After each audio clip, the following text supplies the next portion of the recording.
Assalamualaikum warahmatullahi wabarakatuh. Selamat datang kepada mahasiswa baru pada acara orientasi studi mahasiswa baru atau yang kita kenal dengan OSMB di unit program belajar jarak jauh Universitas Terbuka Bandar Lampung atau disingkat dengan UPBJJ UT Bandar Lampung. Baiklah, pada kesempatan ini kami akan membahas materi tentang praktik atau praktikum. Seperti kita ketahui bahwa dalam rumusan tujuan penyelenggaraan UT telah dirumuskan bahwa lulusan UT diharapkan memiliki kompetensi akademik dan atau profesional yang mampu bersaing secara global. Oleh karena itu, mahasiswa UT diharapkan memiliki keterampilan dalam situasi nyata atau dalam bentuk buatan. Nah, keterampilan tersebut dapat diperoleh melalui kegiatan praktik atau praktikum secara terprogram dan terbimbing atau dapat dilakukan juga secara mandiri. Untuk mengetahui lebih dalam terkait materi praktik dan praktikum, kami akan mengulasnya lebih jauh, yaitu di antara lain pengertian tentang praktik atau praktikum, kemudian siapa yang berhak melakukan praktik atau praktikum, selanjutnya mengapa dia harus dilaksanakan praktik dan praktikum, kemudian kapan praktik atau praktikum dilaksanakan, dan yang terakhir nanti adalah bahasan mengenai bagaimana pelaksanaan dari praktik atau praktikum tersebut. Baiklah para mahasiswa, mari kita bahas materi tersebut satu persatu. Kita mulai saja dari materi pengertian tentang praktik dan praktikum. Yang dimaksud dengan praktik adalah suatu kegiatan yang menuntut mahasiswa untuk menerapkan konsep, menerapkan prinsip, prosedur, dan keterampilan dalam situasi nyata atau buatan secara terprogram dan terbimbing atau juga dapat dilakukan secara mandiri.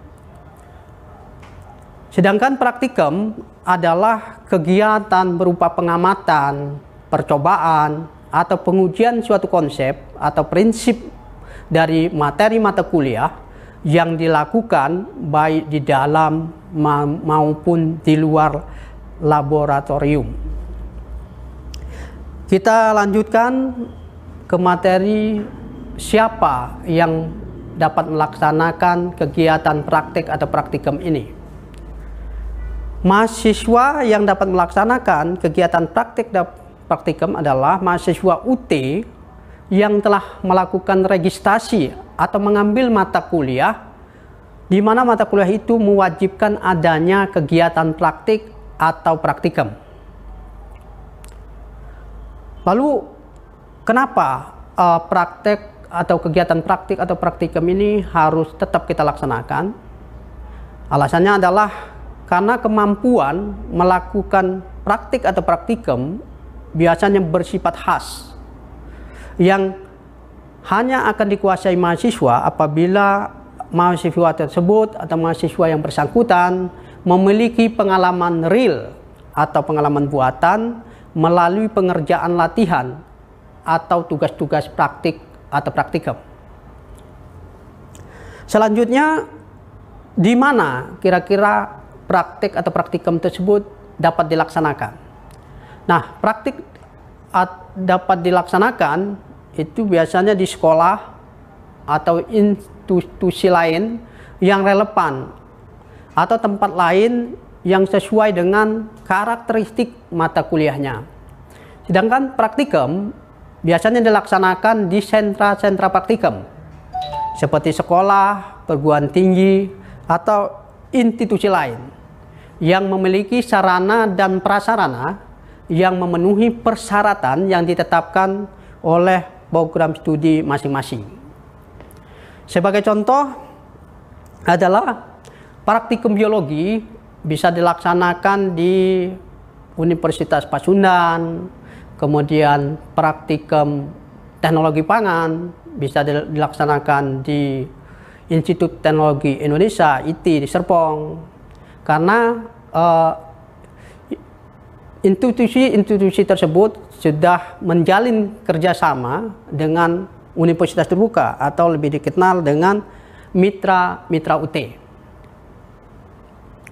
Nah, tempat pelaksanaan praktik atau praktikum biasanya ditentukan oleh tutor atau instruktur atau kelompok belajar yang dikenal dengan pokjar. Nah, untuk lebih jelasnya, mahasiswa diharapkan dapat menanyakan langsung kepada tutor atau instruktur atau pokjar yang bersangkutan. Kita lanjut ke materi kapan kegiatan praktik atau praktikum tersebut dilakukan.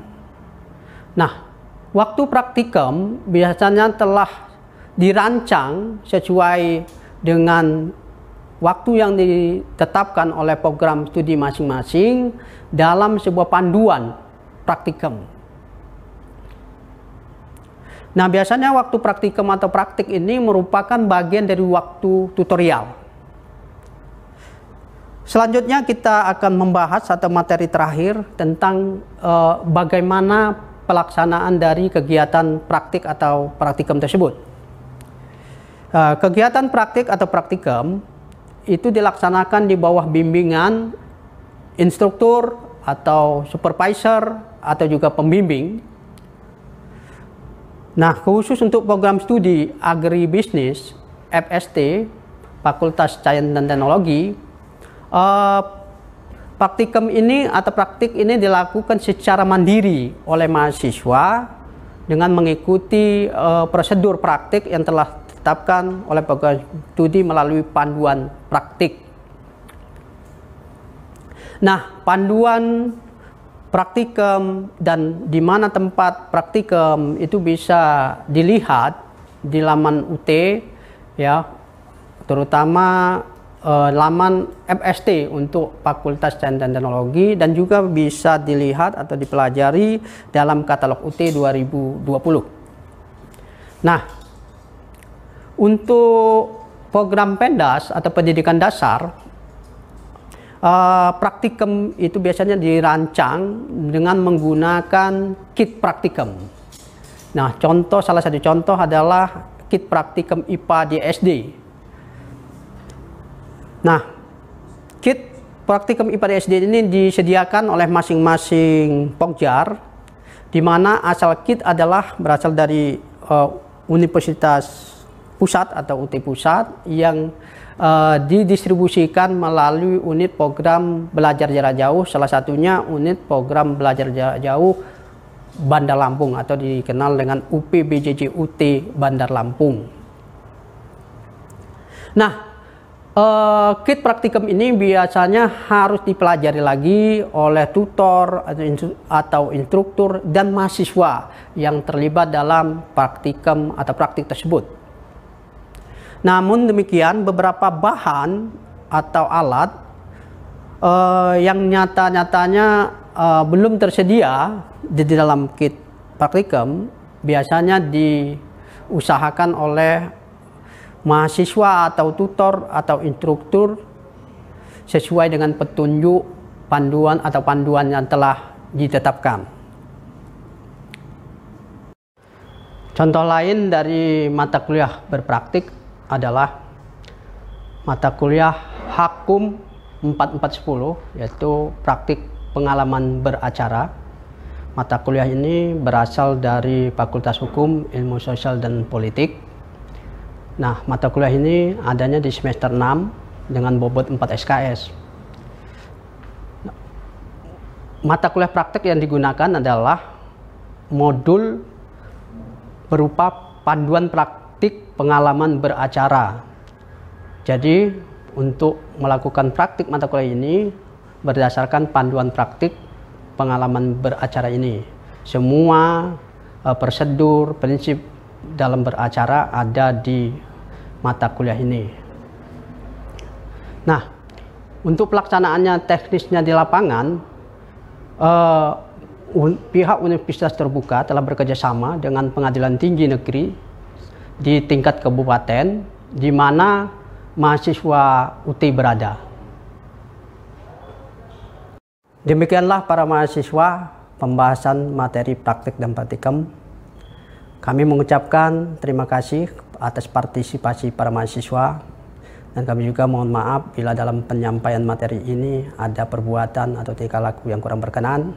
Dan kami akhiri, wassalamualaikum warahmatullahi wabarakatuh. Selamat belajar.